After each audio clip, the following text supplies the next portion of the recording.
Well, Sunday afternoon, working on the gauges in the car again. Unfortunately, I don't have large stretches of time to work on my car, but we're working on the inside now. Finally got everything kind of sorted out the way I wanted it under the hood. Now I'm just wiring everything up. So first thing I did was kind of get my gauges in the pod the way I wanted them, so that I could figure out how much wire I needed for all of my gauges.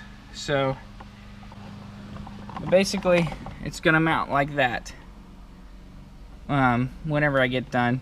Now I'm gonna clean it up a lot, but this is just to get my wire set. So shrink wrapped everything together. I'm getting ready to slide some larger shrink wrap and shrink wrap this section right here and cut that piece off. But word to the wise, mark everything. It'll save you some trouble.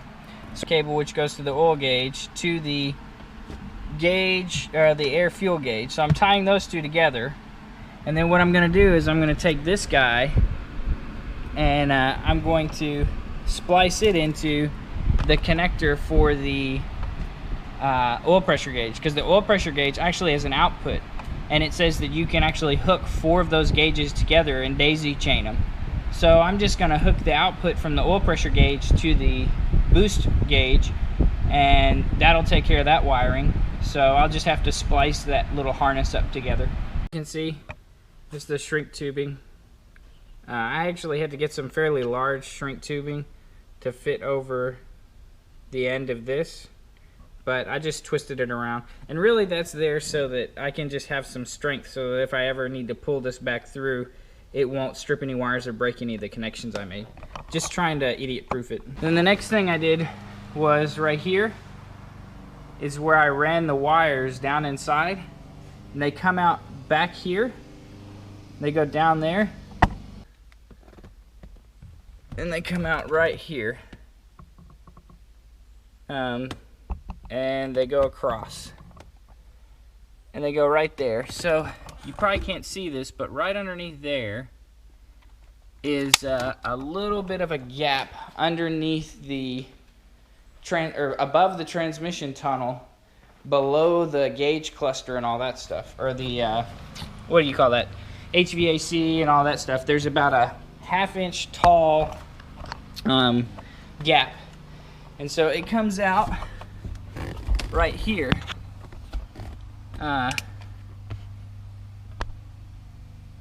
And now I just pulled back the floorboard, and you can see this is where General Motors hides all of this. Is the amplifier for the Bose system.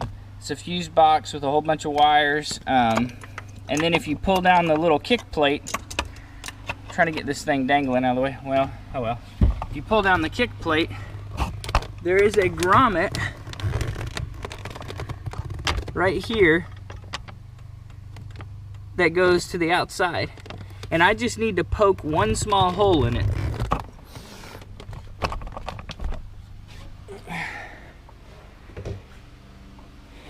And that grommet comes out in the engine compartment right there. So if you take the battery out, you can get to it fairly easy.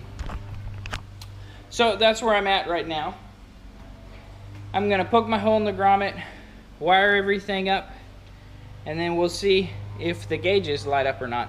Just a quick look at the 2 panels I had to take loose. Here's the one where the buttons are, that's underneath the driver's side. That's where I had the wires run underneath the steering wheel, and that light that was dangling down goes in there.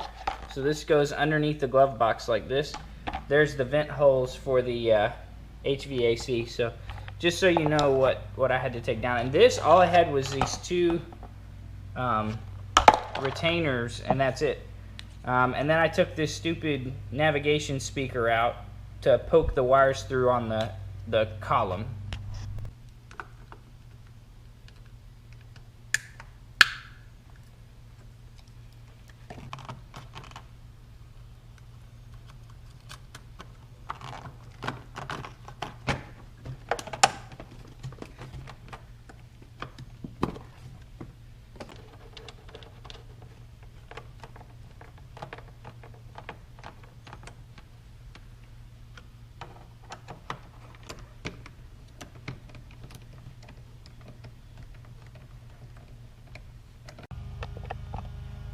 Okay, so just spliced up our harness for the boost gauge.